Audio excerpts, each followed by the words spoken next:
Como en una partida de ajedrez, la policía se sostiene en base a reglas, jerarquías y procedimientos que le son propios. Cuando éstas empiezan a mostrar fisuras, afectan a la sociedad entera. Siempre está la posibilidad de demostrar a la comunidad que solo se gana la partida cuando el juego es limpio.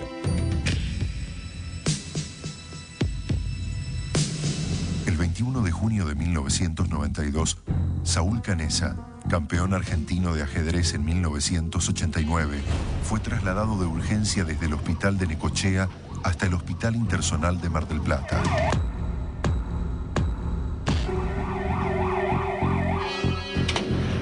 Había llegado sin historia clínica, sin ropa y no había ningún familiar. Su estado era gravísimo. Tenía el 80% de la masa encefálica destrozada. Prácticamente estaba descerebrado. Estaba en coma. Las posibilidades eran pocas de vida. Saúl agonizó durante 2 días y falleció el 23 de junio de 1992 en la ciudad de Mar del Plata. Tenía 23 años. Me dijo un día, el ajedrez es como la vida. Todos vivimos en jaque.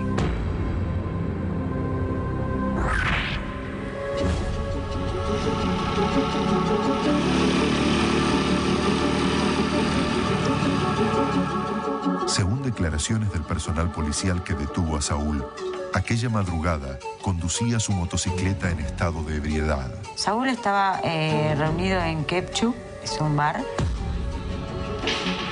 con su hermano, la novia y varios amigos. Sale para venirse para casa. Luego de cruzar las avenidas 60 y 59, una mala maniobra o la pérdida del equilibrio a causa del alcohol hizo que Saúl cayera contra el asfalto, golpeándose fuertemente la cabeza. Saúl fue detenido y llevado a la comisaría. La versión de la policía es que tenía problemas en su parte motora, que hablaba verborrágico, o sea, tenía toda la característica de un ebrio. Un comerciante declaró en la causa avalando la hipótesis policial. Afirmó haber visto la caída de la moto y fue él quien llamó a la policía. Luego de ser revisado por el médico que ratificó el estado de ebriedad, lo encerraron en el calabozo. Los ebrios, según el reglamento, se los deriva al hospital, pero nunca se los tira en un calabozo incomunicado. Saúl comenzó a quejarse. No le prestaron demasiada atención. Pensaron que estaba borracho. No se va agravando con las horas, el alcohol disminuye con las horas. Pero los gritos eran cada vez más fuertes. Estuvo 12 horas hasta que pudo hablar, porque ya después no hablaba, entró en coma dentro de la misma comisaría, que él se iba a morir. Entonces, uno de los policías fue al calabozo a ver qué sucedía. Algo no estaba bien. Estaba muriéndose. O sea, solo le latía el corazón. El médico ordenó el traslado al hospital de Necochea. Como el hospital de Necochea carecía de la tecnología necesaria, fue trasladado al hospital de Mar del Plata. Y allí murió. La tardanza en el tiempo, desde que se produce la lesión hasta que es transportado al Hospital Internacional de Mar del Plata, pasa un tiempo prudencial, tal es así que a los 3 días falleció, ¿no es cierto? El caso estaba cerrado. Había muerto a causa de las lesiones provocadas por la caída de la moto. Cuando Saúl muere, a las pocas horas de estar en el velatorio llega la policía a sacarle las huellas a Saúl. No entendíamos nada, o sea, ¿cómo le van a sacar las huellas a un muerto? Si ellos lo habían detenido, tenían que tener las huellas. Su madre, Mónica Komaski, sospechaba que le estaban mintiendo, que su hijo no había muerto en un accidente. El custodio que estaba en el hospital de Mar del Plata dijo que lo habían golpeado. Me dijo, señora, no se quede con lo que le dijeron, porque este chico no tuvo un accidente y la policía está involucrada en esto. El informe forense precisaba que Saúl recibió un solo golpe con un objeto sin puntas. No era ni una cachiporra ni un culatazo. La primera autopsia dijo que presentaba una lesión por contragolpe. O sea que a raíz de un golpe se desplaza la masa encefálica y al golpear contra el lado contralateral produce la lesión. Los peritos determinaron que probablemente la muerte se produjo luego de golpearse la cabeza contra el pavimento al caerse de la moto. Cuando hay caídas sobre el pavimento hay fracciones en el cuero cabelludo, brazos, piernas, ausentes en este caso. Al leer la causa, las sospechas aumentaban. Y la jueza había subrayado todo menos la palabra ausente. Todo era muy confuso. Nuevos testigos aportaron datos que contradecían la versión oficial. Cuando Saúl regresaba a su casa, un desajuste en la cadena de su moto lo obligó a parar. Se encuentra con Julieta y Paula, que lo saludan. Minutos después, ellas suben a un colectivo. Y a una cuadra del lugar lo intercepta el patrullero. Las dos amigas testificaron que desde el colectivo pudieron ver cómo la policía esposaba y metía de una patada a Saúl dentro del patrullero. Yo tengo la versión del policía que iba en el patrullero. Dijo que Saúl estaba perfecto, que solo dijo que se le había salido la cadena de la moto. Dijo que tenía documentos de la moto y de él, que por qué lo iban a llevar si él nunca había cometido ningún delito, que no había un motivo para que lo lleven. Y sus compañeros dijeron, no, pero nos tenés que acompañar. Entonces las chicas ven desde el colectivo que el patrullero, en lugar de ir a la comisaría, que estaba a 2 cuadras, que es la segunda, lo llevaban en dirección a la playa. ¿Por qué eran tan distintas las versiones acerca de las últimas horas de vida de Saúl? De pronto aparece un preso. ¿Qué se estaba ocultando? Diciendo que me quería decir la verdad de lo que había pasado. El preso declaró que vio a la policía ingresar a Saúl a los golpes, esposado y arrojarlo a un pasillo. Después de 2 horas de agonía y pedidos de auxilio, llegó el médico de la policía. No entra al calabozo. Lo hace sacar con el camillero, lo toca con el pie, ni siquiera lo revisa. Le dice, súbanlo a la camilla, espósenlo. En el hospital le piden que le saquen las esposas para poderlo revisar. O sea que realmente sí estaba en coma y esposado. La madre de Saúl apeló a la justicia. El juez determinó que se exhumase el cuerpo de la víctima para realizar una nueva autopsia. Quiero que me digan quién mató a mi hijo y que pague como todos. Hay un homicida, alguien lo golpeó y lo puso en situación de muerte y los otros lo abandonaron. Esto ha sido un crimen realmente morboso, todo es morboso. Encima la presencia de uno de los criminales para mí, de mi hijo, como burlándose, por más que lo asista a un derecho, como Pando. ¿Por qué el abuso de autoridad? ¿Por qué pagan inocentes? ¿Por qué tanto desprecio a la vida? ¿Por qué tanto desprecio a la vida? Era necesario que la investigación fuera lo más objetiva e imparcial posible. Para garantizar la transparencia de los procedimientos, fue designado un nuevo equipo de peritos y médicos que practicarían la segunda autopsia al cadáver de Saúl Canessa. El 14 de mayo de 1997 se hace la reautopsia. Tengo que participar, lamentablemente, porque como había sido inhumado sin mi consentimiento, no estábamos seguros de que fuera Saúl. Lo primero que hacemos en la inspección es encontrar lesiones de su hemorragia en el muslo derecho, en la cara anterior y posterior, en la rodilla izquierda, y lo fundamental, se halló una fractura de 3 centímetros en la fosa media cerebral. La primera autopsia no arroja la fractura. Dice que es un error de placa. La segunda autopsia fue altamente reveladora. En primer lugar, dejó en evidencia cuán imposible es que el médico que atendió a Saúl en la comisaría no hubiera visto los golpes que tenía en la cabeza. La lesión encontrada en el cráneo había sido por un golpe directo y con un objeto contundente del tipo romo, porque no produjo heridas cortantes. Puede ser un palo, puede ser un hierro, que no tenga filo.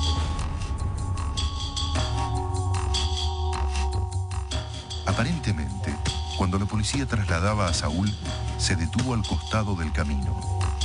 Lo comenzaron a golpear, provocándole la fractura. Se encontró que había sido torturado, porque tenía lesiones que eran compatibles con quemaduras de cigarrillos. Los genitales es lo último que se degrada, y en el caso de Saúl le faltaba. En consecuencia, ¿por qué los peritos que trabajaron en la primera autopsia convalidaron el diagnóstico de aquel médico, pasando por alto heridas que eran evidentes tanto en la superficie del cuerpo como en las radiografías. Quiero saber si alguien tan insignificante como un médico anestesista pueda tener tanto poder como para que alguien esté frenando la investigación de una causa por tortura seguida de muerte y también la firma de la sentencia. El tribunal condenó al médico que atendió a Saúl en la comisaría. Habiéndose puesto en conocimiento al doctor Pando, este no concurre en ningún momento a la dependencia para examinar al detenido. No efectuó ninguna tarea inherente a su función para diagnosticar, aliviar, medicar o asistir en cualquiera de sus formas al paciente, Saúl Andrés Canesa.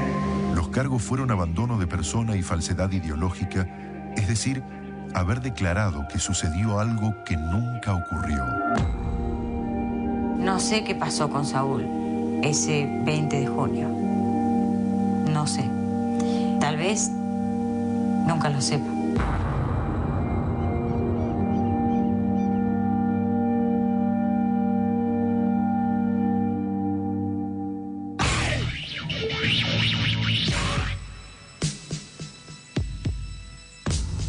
En ciertas ocasiones, el capricho del destino violenta el curso de las cosas, de tal modo que desata una tragedia irreversible. En la zona residencial de Temperley se respiraba el aire tranquilo del sábado al mediodía. Allí vivía Gustavo García, de 25 años, con sus padres Heriberto y Zulma. Uno de los hobbies de Gustavo era la música y había formado una banda de reggae, Tierra. Sigo sin mirar a la calle, por la senda de tu amor me pierdo. Él era el cantante. A lo que apuntaba Gustavo mucho era lo que eran las letras de amor mezcladas con un poco de psicodelia y un poco también de revolución dando vuelta en todo eso. Y se va luna, se fue. Como todos los sábados, aquel 2 de noviembre viajó a la casa del guitarrista del grupo en Banfield, donde ensayaban. Y ensayamos como todos los días y teníamos que ir a una radio en Adrogué que nos iban a hacer una nota. Nosotros le insistíamos para que venga la nota porque tenía que encontrarse con el primo, que ya venían posponiendo hacía mucho, no se veían. Y como siempre insistiéndole, no, ¿cómo no vas a estar en la nota? Vos sos la persona que canta, sos la cara de la banda, tenés que estar. Hasta que, bueno, nos convenció.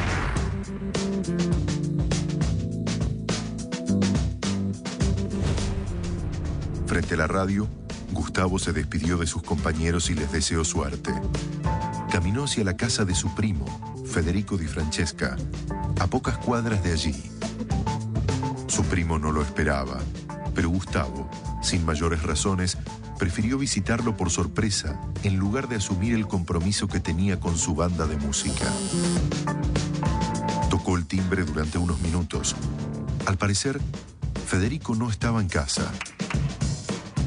Sin embargo, cuando Gustavo se estaba por ir, Federico abrió la puerta. Estaba durmiendo la siesta y lo despertó el último timbrazo y los aplausos de su primo. Hace tiempo que no se veían y Federico le preguntó por sus cosas. Además de la música, Gustavo tenía otra pasión, la natación. Y ahí vemos en pantalla a Gustavo García, nadador muy potente de Ferrocarril Oeste. Él ya desde chiquito demostró que tenía muchas condiciones para nadar. Era muy chiquito y el estilo en el que se destacó a nivel nacional era el espalda. Era una actividad que se había tomado muy en serio cuando era más joven y llegó a ser campeón metropolitano. Ahora estaba volviendo a practicarla. Entró primero en muchas carreras, trofeos innumerables, son incontables los que ganó. Gustavo se había separado poco tiempo atrás. Papá. Y de ese matrimonio tenía 2 hijos. Federico le propuso ir al mercadito a comprar algo para la merienda. ¿Querés que tomemos algo, una coca? Y dice, bueno, bajamos y cruzamos la calle porque el almacenista está enfrente. Yo entro a comprar la gaseosa. Gustavo se queda afuera. Bueno, ahí veo que a Gustavo lo mete uno de los ladrones, lo mete, lo tiene agarrado el cuello.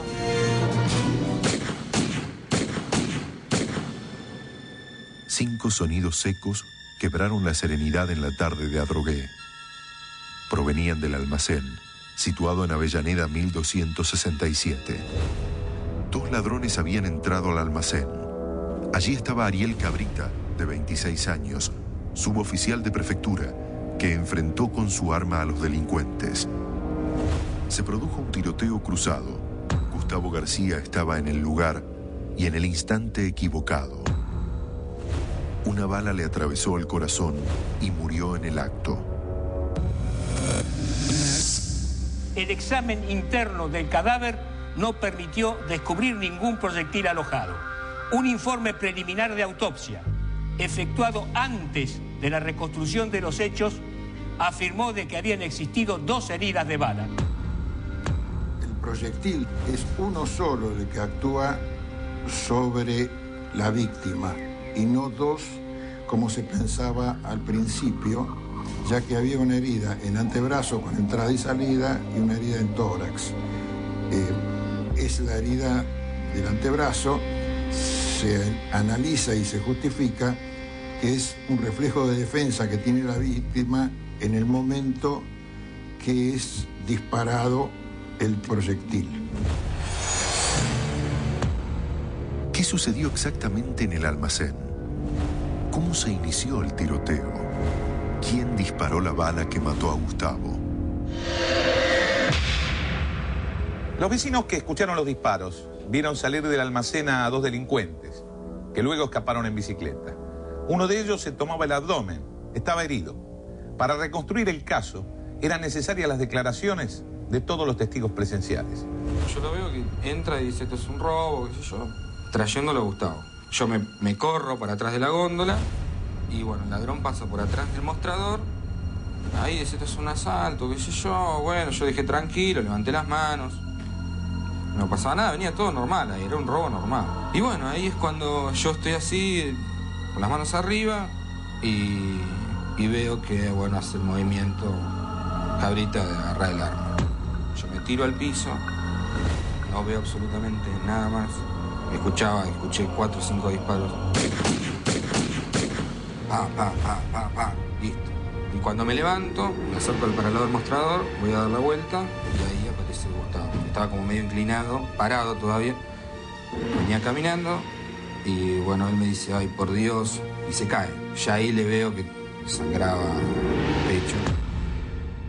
Cabrita y el almacenero dieron versiones similares, pero con algunos detalles relevantes distintos.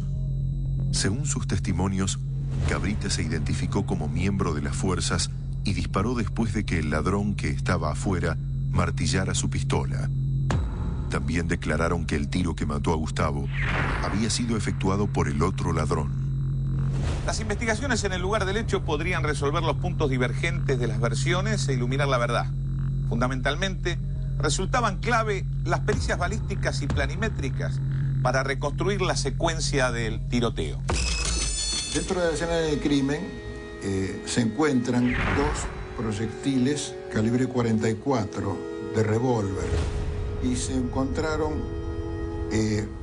un proyectil de calibre 45 debajo de la góndola y 3 vainas servidas de pistola calibre 45.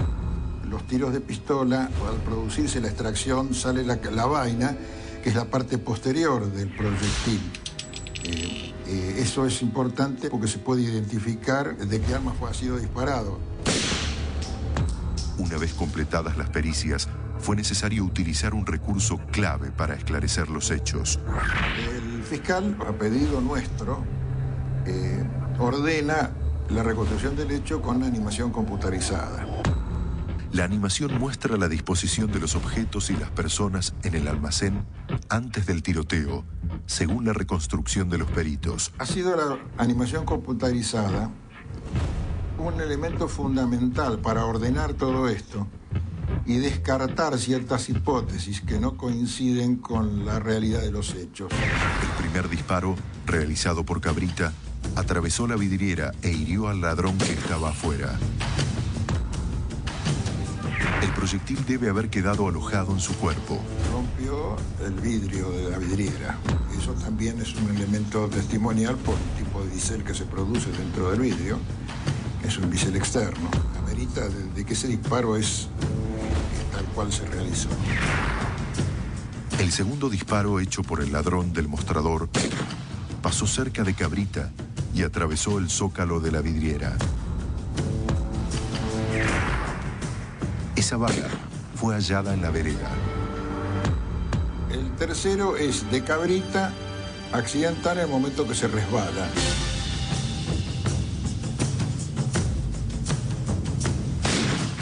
Impactó en la góndola central y el plomo fue encontrado bajo el mostrador. El cuarto disparo, segundo del ladrón, dio en la góndola lateral. Extrañamente, el proyectil se encontró cerca del mostrador, quizá porque fue pateado después azarosamente o a propósito. El quinto y el último disparo, tercero de Cabrita, fue el que mató a Gustavo.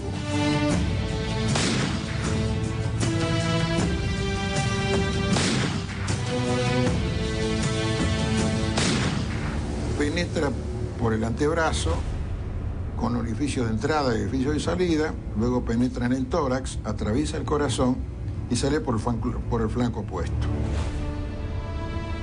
No se encuentra ese proyectil, pero sí, analizando la trayectoria, aparece de que razonablemente tendría que haber impactado sobre la pared.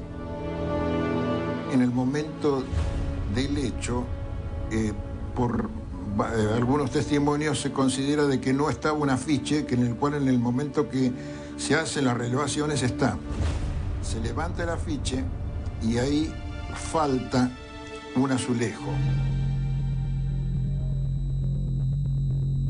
Y el azulejo tiene que haber sido impactado por el proyectil después de haber atravesado el cuerpo. La conjetura que hacemos es que en el lugar del hecho se ha modificado algunas cosas por interés de proteger al tirador, ¿no? No hay que olvidarse que está en la causa, y lo saben, que el almacenero era amigo del prefecto. Él en su momento supuestamente tendrá que manifestar por qué de su almacén faltó el azulejo donde impactó el proyectil que mató a mi hermano. Cabrita no acepta de que el disparo de él fue el que mató a la víctima. Federico recuerda las palabras que le dijo Cabrita a su primo antes de morir. Yo veo a Cabrita que lo estaba tratando de reanimar, de acomodar en el piso, pero sí que le estaba diciendo, no te mueras, hermanito, si te morís estoy hasta las manos, no te mueras que estoy hasta las manos.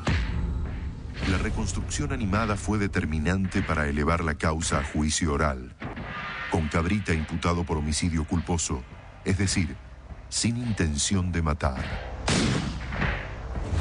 La familia de Gustavo apeló y pidió el cambio de carátula. Que no sea un homicidio culposo porque es excarcelable. Pretendemos que sea como mínimo en dolo eventual. Si él no hubiese hecho ningún movimiento, no pasaba nada, era un robo normal, nos quedamos todos tranquilos. Era robar, cuando estés en la caja, me voy, nadie estaba haciendo nada. En un local tan reducido, con 3 inocentes, él tira primero. Obviamente no se identifica. Sabe que tirando va a desencadenar un tiroteo. No solamente tira ese disparo, tira 2 más. Entonces, esta persona, el único castigo que merece es ir preso. Sin embargo, nada devolverá la vida a Gustavo. La luna única testigo de este ritual clandestino. Su injusta muerte le llegó en forma obstinada, sorteando las circunstancias que podrían haberlo salvado. Siento en el alma un dolor. Y la violencia ciudadana se cobró una víctima más. En estos casos la sociedad se debate sobre quién es el culpable. Los asaltantes que irrumpieron en el lugar, el que disparó. La justicia deberá determinarlo. Y se va, luna se fue. Y en el próximo bloque, Una historia en el mundo de los mataderos, donde la sangre corre a raudales, como el dinero. Dos hombres emprenden un recorrido, dispuestos a cobrar deudas impagas, sin saber que se encaminan directo al matadero. Pero algo no iba a cerrar: la fecha de la muerte. Había una discordancia de 12 horas entre el cálculo de la muerte efectuado por los forenses y las constancias de los testigos que obraban en la causa. Casos extraños y atrapantes que solamente la investigación de los forenses puede resolver.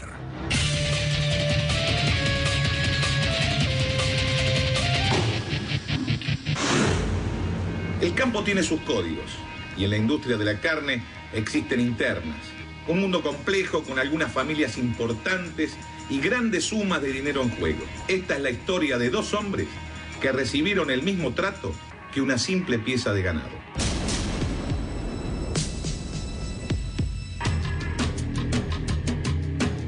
Basta con mencionar a los Spinelli y casi todos en Chascomús saben de quién se trata. Una familia tradicional de hacendados.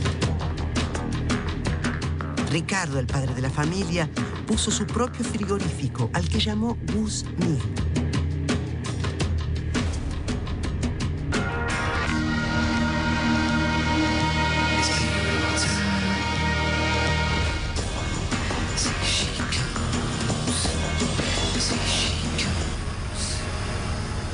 Con él trabajaba su hijo, Gustavo, un empresario de 32 años.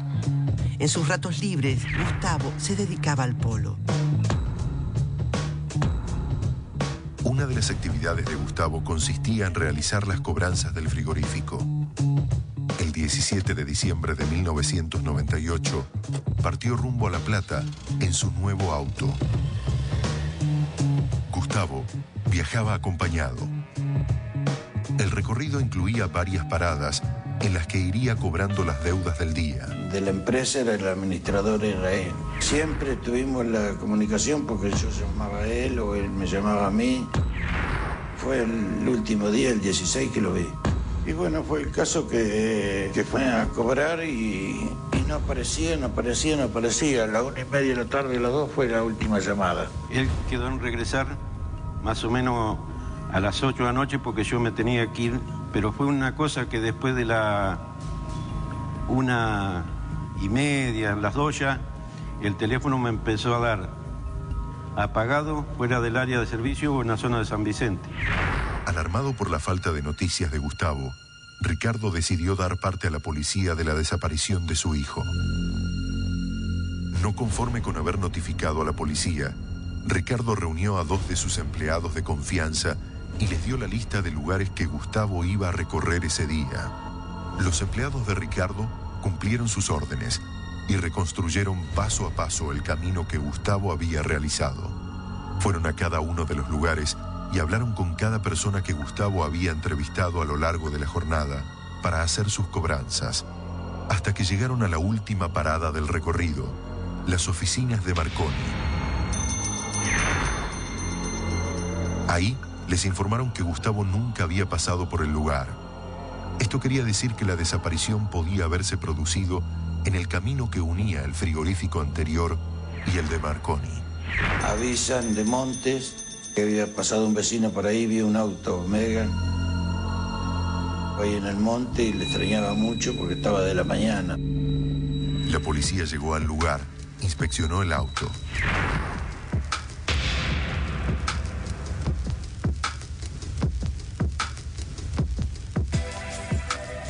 Junto al vehículo, en una zanja, encontraron 2 cuerpos.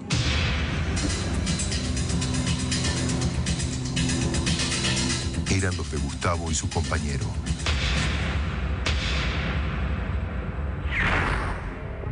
La policía cercó el lugar y comenzó con las tareas de investigación.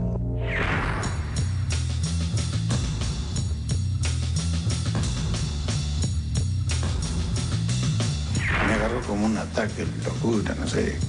Me sentaron los chicos en el auto y eso, y ya después vino la morgue, la ambulancia, no sé qué. Tenía sentido pensar que alguien sabía que Gustavo iba a transportar grandes sumas de dinero. Quizás se trataba de un robo seguido de homicidio. Los autores del hecho dejaron su marca en el lugar. La primera pista que encontraron los forenses fueron unas huellas a poca distancia de los cuerpos. Era el paso inicial de las pericias. La siguiente instancia llegaría enseguida. La autopsia podía revelar detalles fundamentales. La autopsia comprobó la hora de la muerte alrededor de las 3 de la madrugada del día 18 de diciembre. 12 horas antes del hallazgo de los cuerpos. La autopsia reveló que los cuerpos no poseían marcas de defensa. Esto trajo gran sorpresa, porque según un dato que aportaron los investigadores, Gustavo era experto en artes marciales. Aparentemente, fueron sorprendidos por detrás por un segundo sujeto. Se encontró una herida de bala en el cuerpo de Gustavo y 4 en el de su acompañante. La policía se dirigió enseguida al último frigorífico al que Gustavo había concurrido. Allí, el encargado del lugar les relató lo acontecido. Gustavo llegó, cobró el monto de la deuda y antes de retirarse, mantuvo un diálogo telefónico con Marconi, el dueño del siguiente frigorífico en su recorrido de cobranzas. La discusión se tornó cada vez más acalorada, hasta que Gustavo se puso firme en sus términos, avisándole que se disponía a cobrar la deuda a toda costa. En esa llamada, el tono de la conversación es elevado y es en donde Marconi lo incita a Gustavo Spinelli a acudir a su oficina para abonar esta deuda. Tengo entendido que Marconi lo llamó a los otros porque dice, vení, dice, porque ya estaban estos que no pagaban a nadie, le decían, vénganse porque este me va a pegar. Pero no iba con esa intención Gustavo, iba con intenciones de cobrar, porque era muy respetuoso, sabía bien hablar, era un... No es porque sea mi hijo, pero... Perdón. El próximo paso para los investigadores era chequear la veracidad de esta declaración. Para eso, solicitaron un extracto detallado de las comunicaciones telefónicas que había realizado Gustavo desde su celular. El tribunal hizo un estudio pormenorizado de las llamadas entrantes y salientes de los teléfonos, tanto de Marconi como de Spinelli. La última persona que habla Spinelli fue justamente con Marconi para decirle que iba a hacer el cobro de la deuda. A partir de ese momento, a pesar de que los días anteriores y en ese mismo día constan numerosas llamadas, a partir de ese momento el teléfono de Spinelli nunca más sonó. Al conocer este dato, los investigadores buscaron testigos entre los vecinos de las oficinas de Marconi. Uno de ellos dijo haber visto el Renault 21 gris de Marconi estacionado con el baúl orientado hacia la puerta alrededor de las 15 horas del 17 de diciembre. A la misma hora, otro testigo aseguró haber visto otro auto saliendo de la oficina. Se trataba de un Megane, cuya descripción coincidía con el de Gustavo. Y un tercer testigo aseguró sentirse sorprendido al ver varias manchas de sangre en la vereda. Las manchas de sangre, la posición del auto de Marconi con el baúl orientado hacia la puerta y la partida de un Megane hacían sospechar que así habían cargado los cuerpos. Pero había un detalle que no cerraba en la investigación. Los testigos coincidían en que esto había ocurrido a las 15 horas del día 17 de diciembre. Y la autopsia indicaba que la muerte se había producido 12 horas más tarde, a las 3 de la mañana del 18 de diciembre. La secretaria de Marconi nos dio la impresión desde el primer testimonio que prestó en el juicio que estaba muy nerviosa. Le preguntábamos y le repreguntábamos sobre las secuencias, pero había puntos que no podía llenar. Por ejemplo, ¿por qué cuando hace entrar a las que luego serían las víctimas al departamento se va? En ningún momento pudo decir por qué se iba. Tanto es así que la hicimos declarar en una segunda oportunidad, cuando ya la ronda de testigos había sido mayor y teníamos más elementos para repreguntarla. Y evidentemente allí el nerviosismo era muy evidente, tampoco cerraban muchas de las respuestas que nos daban, Y allí es donde yo consideré que esta mujer se iba, porque sabía que algo malo iba a pasar allí adentro, luego de hacer entrar a los que fueron las víctimas, que en ese momento todavía no sabían que lo iban a hacer. De inmediato, la policía se dirigió al domicilio de Marconi, pero este se había dado a la fuga. En su casa, encontraron un arma de fuego, en cuyo cargador faltaban 5 balas, exactamente la cantidad que habían disparado contra Gustavo y su amigo. Sin embargo, las piezas del rompecabezas no encajaban con perfección. Había una discordancia de 12 horas entre el cálculo de la muerte efectuado por los forenses y las constancias de los testigos que obraban en la causa, que ubicaban el hecho en la hora 15. La acción del frío había interferido en la evolución de los fenómenos cadavéricos, retardando el proceso de putrefacción. La permanencia del cadáver en la heladera explicaba el error de cálculo. El próximo paso lógico de los investigadores fue allanar las cámaras frigoríficas de Marconi.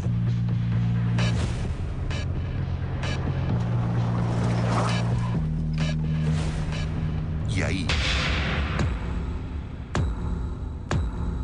aparecieron rastros de sangre humana. Era la sangre de Gustavo y su amigo. Todo encajaba. Alrededor de las 14:30 del 17 de diciembre de 1998, Gustavo y su amigo entraron en la oficina de Marconi para cobrar los 52.000 pesos que le debían. Pero Marconi estaba invirtiendo en un nuevo frigorífico y no iba a devolverle el dinero. Tras una discusión, fueron sorprendidos por detrás por el secuaz de Marconi. Gustavo recibió un tiro en la cabeza. Para su amigo, fueron 4 los disparos. Más tarde, llevaron los cuerpos a la cámara frigorífica de Marconi, ubicada en la calle 198, donde permanecieron unas 12 horas, hasta las 3 de la madrugada del día 18. Esto detuvo la descomposición y explicó el horario arrojado por la autopsia.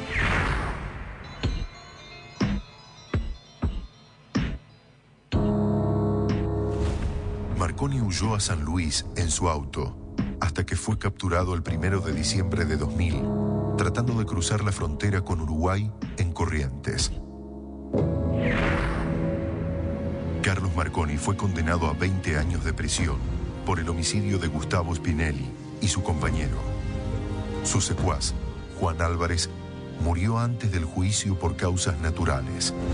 Se dice que en el universo de los Matarifes sobrevive el más fuerte, en un lugar donde la sangre de las reses fluye día tras día de manera constante. Esta vez corrió otro tipo de sangre.